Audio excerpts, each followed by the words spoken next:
आज हम लोग सारणिक के विषय में पढ़ेंगे। सारणिक प्रथम घात के युगपत समीकरण में प्रयुक्त अज्ञात राशियों के गुणांकों को एक क्रम में रखने से प्राप्त होता है।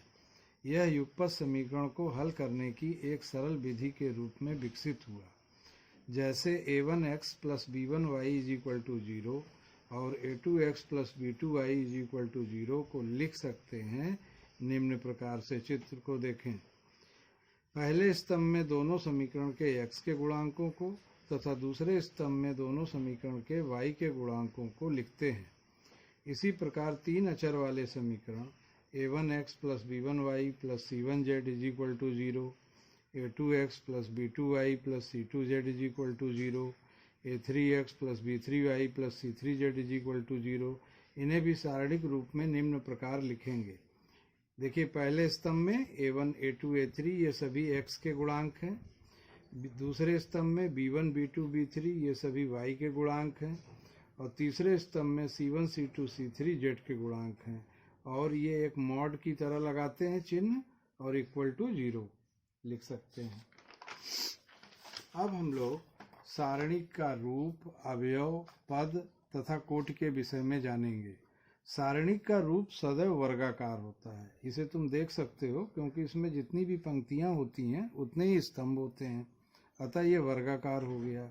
और इन्हीं पंक्तियों की संख्या या स्तंभों की संख्या को सारणिक की कोटि कहते हैं। सारणिक में अवयवों की संख्या n² तथा पदों की संख्या npn is equal to n factorial होती है।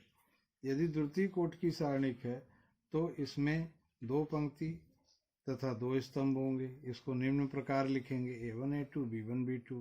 इसमें अवयवों की संख्या 4 दिखाई दे रही है, 1, 2, 3, 4। इसी प्रकार अगर तृतीय कोटि का सारणिक है तो इसमें अवयवों की संख्या 9 हो जाएगी, 3 का स्क्वायर। तो सामान्य रूप से हम अवयवों की संख्या के लिए n² लिख सकते हैं।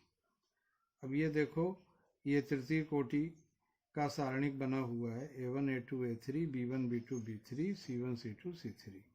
इसको हम निम्न प्रकार प्रसार कर सकते हैं, लिख सकते हैं a1 और फिर दूसरे स्तंभ और तीसरे स्तंभ से b2, c3 minus b3, c1, b3, c2 minus b1, a2, c3 minus a3, c2, फिर plus c1, a2, b3 minus a3, b2।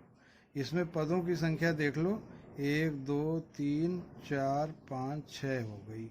अतः 3p3 is equal to 3 factorial, इसका प्रसार करें तो 6 प्राप्त होता है।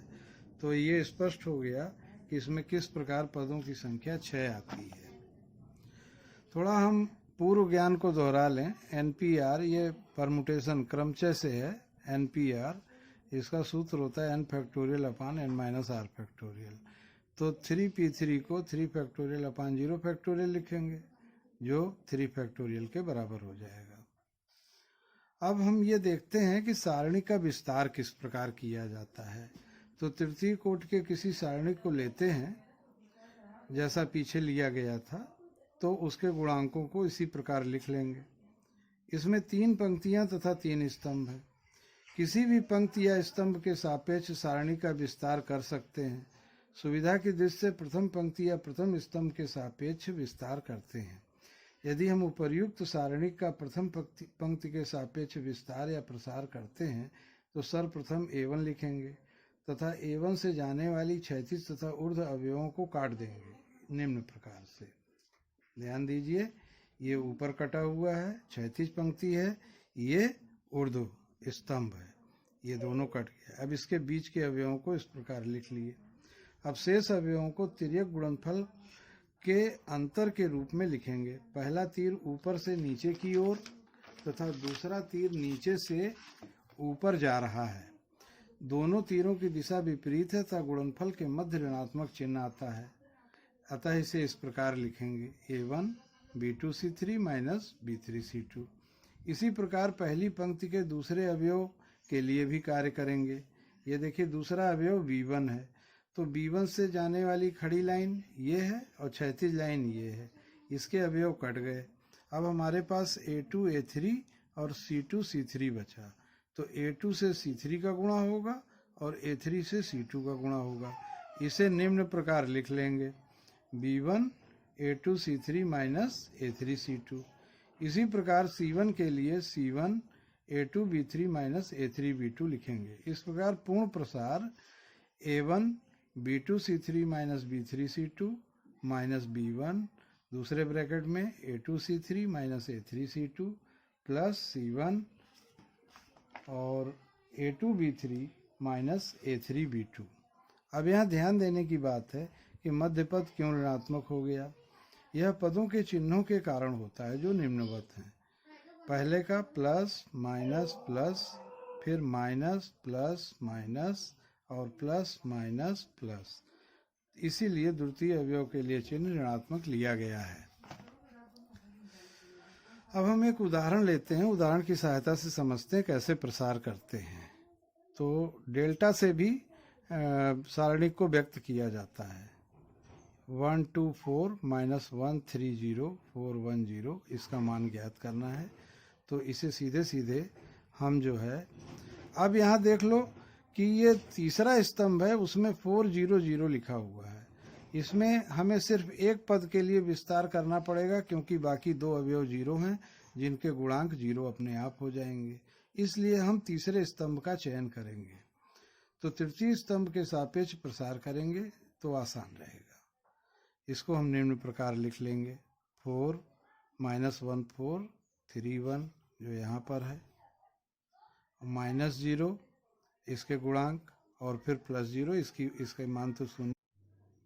तो हम निम्न प्रकार से प्रसार करेंगे, 4 और माइनस 1 4 3 1, ये यहाँ देख लें 4 के लिए जो गुणांक होंगे वो यहाँ से प्राप्त होंगे। इन्हें जब हम ये मल्टीप्लाई करके लिख रहे हैं, माइनस 1 इंटू 1 माइनस 1 माइनस 4 3 जा 12 और ये इसका रिजल्ट आता है माइनस 52। यदि दो सारणिक बराबर हैं तो तुलना द्वारा अचर का मान नहीं ज्ञात करेंगे।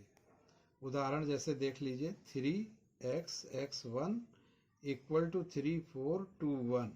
इसमें हम कंपेयर नहीं कर सकते हैं कि x इज इक्वल टू 2 कह दें, क्योंकि उस स्थिति में एक दूसरा x है उसका मान 4 आ जाएगा। तो एक ही अचर के दो मान नहीं हो सकते। तो यहाँ हम देख लेंगे, इसको पूरा प्रसार करेंगे, 3 इंटू 1 x इंटू एक्स, तो 3 माइनस एक्स स्क्वायर। इसी तरह दूसरे सारणी का भी प्रसार कर लें, 3 into 1 and minus 8 is equal to minus 5। यहाँ से x का मान 2√2 आता है। अब हम कुछ और प्रमुख प्रश्न देखते हैं। एक सारणिक है, delta is equal to 0 sine alpha minus cos alpha minus sine alpha 0 sine beta cos alpha minus sine beta 0। पहली पंक्ति के सापेक्ष विस्तार करने पर हमें निम्न फल प्राप्त होता है, 0 0 plus sine square beta minus sine alpha 0 minus sine beta cos alpha minus cos alpha sine beta minus 0। परिणाम में हमें शून्य प्राप्त होता है।